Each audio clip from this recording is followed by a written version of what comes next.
Welcome back to Tennessee Mornings. Liam Hoover was only 12 years old when he died of brain cancer. His father wrote this of Liam. Liam Hoover was a joyous gift to all who knew him. His legacy is one of courage, faith, and a cheerful heart. Brain cancer may have taken his body, but his life lives on within us and in eternity.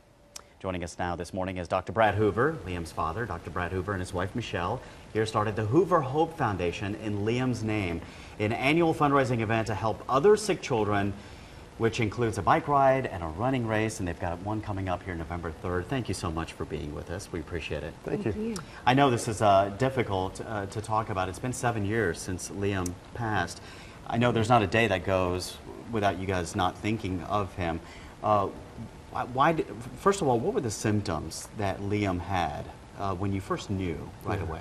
Liam, he started developing headaches in the summer of 2004, and initially they were mild, and I thought maybe due to dehydration or running around too much, and he never really vomited or complained too terribly much about them. But one morning he got up about 4 o'clock and he started moaning in pain, and I thought, well, wait a minute, a morning headache can be a sign of a brain tumor, but still never dreamed that's what it would be. And you're a physician over at Summit Medical, so you kind of had a little insight, maybe. I had a sinking feeling in a way, but just we're still hopeful that, okay, that's just me, overreacting. But then we took him to the hospital and had a scan, and our worst fears were realized. And Michelle, talk about how you guys came up with the Hoover Hope Foundation.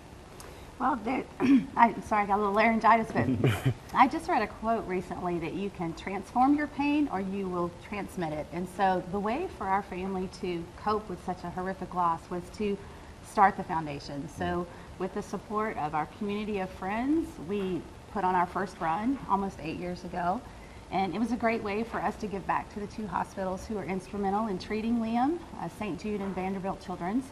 And so 8 years later, we're gearing up for our next run, and we've been able to do some amazing things. We've established an endowment at Vanderbilt. We've donated over $200,000 to St. Jude over the last year. And just recently, we were able to give a local family an emergency grant to help with financial burdens associated with the treatment. Yeah, right. The response has been overwhelming for the bike race and the running race as well. And I'm sure you've met other families, as you just mentioned, who have gone through the same thing. That's right. Cancer doesn't select. It will take from any socioeconomic class. And the burdens that come with it are just somewhat insurmountable. The gas prices being what they are, they have to drive for treatments, and so we're able to provide gas cards through our fund at Vanderbilt. And then, like Michelle said, directly giving this family money. Local family, the flood hit in 2010, wiped their house out, had to move out of their house. Their son gets diagnosed with a brain tumor the next month, and so they're just still struggling here 3 years later. But we're able to give them some help, and that's gratifying. Well, if you would like to help sick children and help Vanderbilt Children's Hospital, also St. Jude Children's Hospital over in Memphis, you can take part in the Hoover Run for Hope. You've had quite a few events happening the last few weeks, and is this the last one that's happening for this year? Yeah. So this is the 5K run, walk, and 10K run. It's Saturday, November 3rd. It's over at Ken Rose Elementary in Brentwood, and it starts at 6:30 in the morning. And if you need more information, we have linked that to our website, fox17.com. Just go to Fox Links and look for Hoover Hope. Thank you so much for coming in and talking about this, and good luck with everything. Thank All you. right? Thanks, Nick. Nick. Good to see you.